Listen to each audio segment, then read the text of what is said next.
America Iran war ప్రారంభమై 2 వారాలు దాటింది. 2 రోజుల్లో ఇరాన్ కథ ముగించాలనుకున్న అమెరికా ఆశలన్నీ కూడా అసలైపోయాయి. 2 వారాలైనా కూడా పై చేయి సాధించలేకపోతోంది అమెరికా. అసలు ఈ 2 వారాల యుద్ధంలో అమెరికా సాధించిందేంటి? ఇరాన్ను లొంగదీసుకోవడం అమెరికాకు ఎందుకు సాధ్యం కావడం లేదు? ఇరాన్ యుద్ధం అమెరికాకు గుదిబండగా మారుతోందా అనేది తెలుసుకుందాం. అంతేకాదు ఇరాన్లో గ్రౌండ్ వార్కు అమెరికా రెడీ అవుతోందన్న సంకేతాలు కూడా వినిపిస్తున్నాయి. ఇక అదే జరిగితే పరిస్థితి ఎలా ఉండబోతోంది?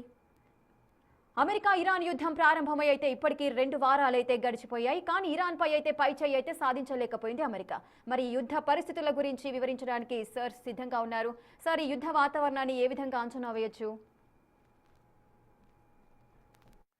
అంటే ట్రంప్ అసలు ఈ యుద్ధాన్ని అంచనా వేయడంలో ఫెయిల్ అయ్యారు.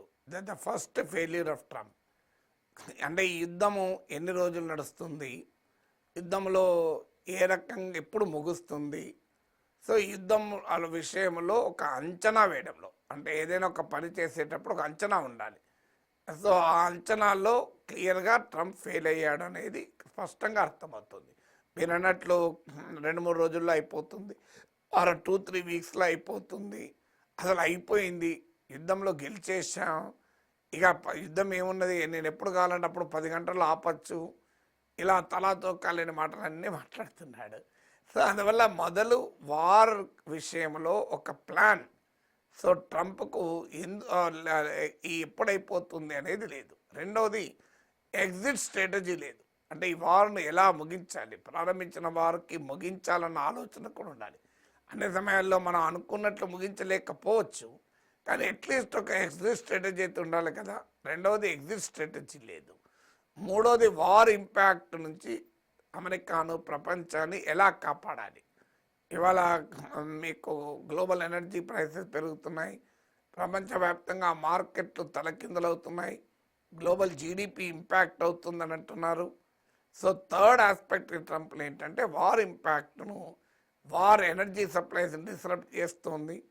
So how do we address the war disruption అనే విషయంలో ఎక్కడా ఒక అంచనా లేదు.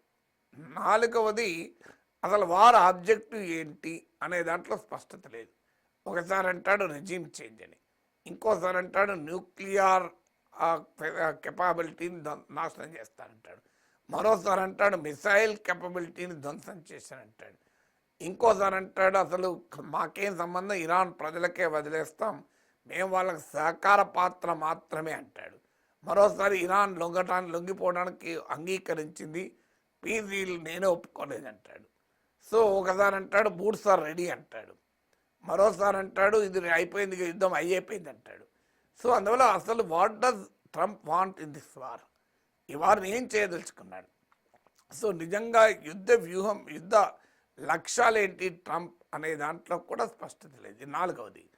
ఐదవది, ఈ యుద్ధం సృష్టించేటువంటి దీర్ఘకాల పర్యవసనాలు, long term consequences for the world order ఏంటి. ఒక స్ట్రాటజిక్ రీసెట్ జరుగుతుంది. నిన్న మొన్నటి దాకా రష్యన్ ఆయిల్ పైన ఆంక్షలు పెట్టాడు, ఇప్పుడు అదే ట్రంప్ వచ్చి రష్యన్ ఆయిల్ కొను అంటున్నాడు. మరి నిన్న మొన్నటి దాకా రష్యన్ ఆయిల్ ఎందుకు ఆపు అన్నాడు, ఇప్పుడు ఎందుకు కొంటున్నాడు? నిజంగానే తన ఇరాన్పై యుద్ధం చేయాలన్న ఆలోచన మొదటి నుంచే ఉంది కనుక మరి రష్యన్ ఆయిల్ పైన మొదట్లో ఆంక్షలే పెట్టకూడదు. అప్పుడేమో ఆంక్షలు పెట్టాడు, రోజ్ నెట్ పైన, లుకాయిల్ పైన, మన దేశం పైన 50% టారిఫ్లు వేస్తానని బెదిరించాడు, 500% అన్నాడు. సడన్గా వారు మొదలు పెట్టినాక ఇప్పుడు రష్యన్ ఆయిల్ కొనండి అని ఇండియాకి చెప్తున్నాడు, ప్రపంచాన్ని చెప్తున్నాడు. అందువల్ల ఐదవది ఏంటంటే అసలు ఒక ముందస్తు, అంటే ఒక స్ట్రాటజీ ఏంటి, what is the strategic consequences ఏంటి. ఇలా రష్యాను వీక్ చేస్తామని మొదలుపెట్టి రష్యానే స్ట్రాంగ్ చేస్తున్నాడు. ఇప్పుడు ఈ వార్లో the biggest beneficiary Russia.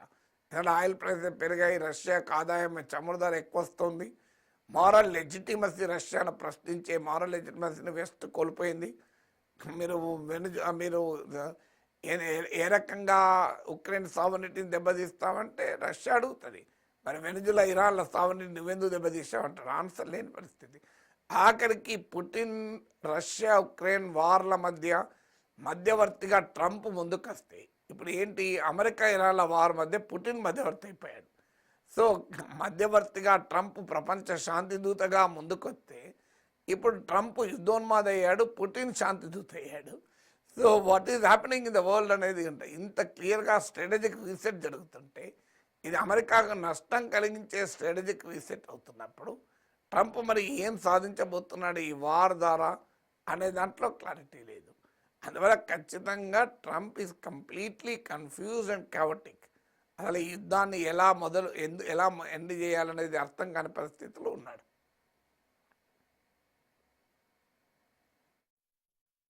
Ground war కు కూడా రెడీ అవుతోంది అని చెబుతున్నారు. 2500 మంది మెరైన్ల తరలింపు ప్రచారం కూడా జరుగుతోంది. ఇదంతా నిజమేనే అని అనుకోవచ్చా సార్? గ్రౌండ్ వార్ చేయబోతోందా అమెరికా? అంటే అది చాలా difficult decision for the Trump. ఎందుకంటే దానివల్ల లాంగ్ డ్రాన్ వార్, ట్రంప్ మొదటి నుంచి వార్స్కు వ్యతిరేకం కాకుండా లాంగ్ డ్రాన్ వార్స్కు వ్యతిరేక వైఖరి తీసుకున్నాడు. అంటే అమెరికా ఎందుకు ఫారెన్ వార్ జరపాలని మొదలుపెట్టి దీర్ఘకాలం యుద్ధాల వల్ల అమెరికాకు నష్టం అనే వైఖరితో రాజకీయాల్లో పైకొచ్చాడు. సో ఇప్పుడు ఆయన చెప్పిన సిద్ధాంతానికి భిన్నంగా ఇప్పుడు గ్రౌండ్ వార్ మొదలు పెడితే అది తేలేది కాదు. ఎన్నేళ్ళు పడుతుందో తెలియదు, ఆఖరికి మిగిలేది ఏందో తెలియదు. ఇప్పుడు ఇరాక్లో గ్రౌండ్ వార్ జరిపారు, లిబియాలో జరిపారు, చివరికి మిగిలింది ఏంటో ఎవరికీ తెలియదు. ఆఫ్ఘనిస్తాన్లో అయితే 20 ఏళ్ళ తర్వాత మళ్ళీ తాలిబాన్కే అప్పచెప్పి వెళ్ళారు. గతంలో వియత్నాంలోనే ఇలాంటి రిజల్ట్ వచ్చింది. అందువల్ల గ్రౌండ్ వార్ ఎంత ఎఫికసీగా ఉంటుందనేది ప్రశ్నే. అయితే గ్రౌండ్ వార్ జరపకుండా ఇరాన్లో రెజీమ్ చేంజ్ సాధ్యం కాదని అర్థమవుతోంది. అంటే ఎంత ఏరియల్ బొంబార్డ్మెంట్ చేసినా, ఖమేనీని చంపేసినా, 40 టాప్ కమాండర్ చంపేసినా కూడా Iranian Islamic regime పడిపోలేదు.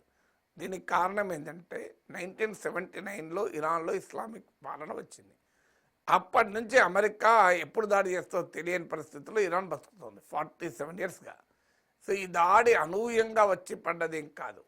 Iran nose pretty well ఈ రకమైన యుద్ధం చేయబోతోంది అమెరికా. అందువల్ల వాళ్ళు ప్రిపేర్ అయి ఉన్నారు. సో యుద్ధం అంటూ జరిగితే మొదలు తమ నాయకులను లేపేస్తారని వాళ్ళకి తెలుసు. అందుకొరకు వాళ్ళు ఎత్తుగడగా ఏం చేశారంటే ఖమేనీ పోతే నెక్స్ట్ ఎవరు, ఆయన పోతే నెక్స్ట్ ఎవరు, ఆయన పోతే నెక్స్ట్ ఎవరు, ఆయన పోతే నెక్స్ట్ ఎవరు, ఇలా ఆర్డర్ పెట్టుకుని కూర్చున్నారు. అందుకే మీరు ఖమేనీ పోవడంతో ముస్తఫా ఖమేనీ వచ్చేసాడు. అలాగే ప్రెసిడెంట్ పెజెస్కియాన్ కనుక అమెరికాను ఇజ్రాయెల్ చంపేస్తే నెక్స్ట్ ఎవరు, ఆయన చంపేస్తే నెక్స్ట్ ఎవరు, ఆయన చంపేస్తే నెక్స్ట్ ఎవరు, ఇలా ఆల్టర్నేట్ పెట్టేసుకున్నారు. IRGC చీఫ్ను చంపేస్తే నెక్స్ట్ ఎవరు, ఇలా ప్రతి వ్యవస్థకు ఆర్మీ చీఫ్ చంపేస్తే నెక్స్ట్ పెట్టుకున్నారు. ఇజ్రాయెల్లో కూడా లేదు. ఇప్పుడు ఇజ్రాయెల్లో నెతన్యాహు ఉన్నాడా లేడా అని పెద్ద చర్చ నడుస్తుంది. నెతన్యాహును చంపేశారా, అసలు బతికే ఉన్నాడా అని మామూలు డిబేట్ నడుస్తలేదు. ఇప్పుడు ఏకంగా Iran IRGC Iranian revolutionary guard corps చెప్పింది ఏంటంటే నెతన్యాహు బతుకున్నాడో లేడో తెలియదు, మేమైతే దాడి చేసాం, ఒకవేళ ఆయన బతుకున్నా కూడా వదలము అని ప్రకటన చేశాడు. సో అందువల్ల ఇరాన్ పైన ఇప్పుడు ఏం చేయాలి మరి? అందువల్ల ఇప్పుడు గ్రౌండ్ ఫోర్సెస్ను పంపిస్తే అది ఆల్ రౌండ్ కాకపోయినా లిమిటెడ్ గ్రౌండ్ ఆపరేషన్. ఇప్పుడు ఒక ఆలోచన ఏంటంటే గ్రౌండ్ ఆపరేషన్ పంపించి లీడర్షిప్ను తొలగించాలి. అది ఎంత సాధ్యమో తెలియదు. లేదంటే యురేనియం స్టాక్ పైల్స్ను ఇరాన్ నుంచి తరలించాలి, లేదా న్యూక్లియర్ సైంటిస్టులను తీసుకెళ్ళి అక్కడే నిర్వీర్యం చేయాలి అని. కాదనుకుంటే కార్గ్ ఐలాండ్ను క్యాప్చర్ చేసుకొని ఇరాన్ ఆయిల్ లైఫ్ లైన్ తన నియంత్రణలోకి తెచ్చుకోవాలి. ఇలా గ్రౌండ్ ఆపరేషన్స్ ఒకవేళ జరపాల్సి వస్తే దాని స్కోప్ ఎంత, నేచర్ ఎంత, ఆబ్జెక్టివ్స్ ఏంటి అనే దానిపైన వర్కౌట్ చేస్తున్నారు. Still nobody knows whether Trump will go for ground operations or not.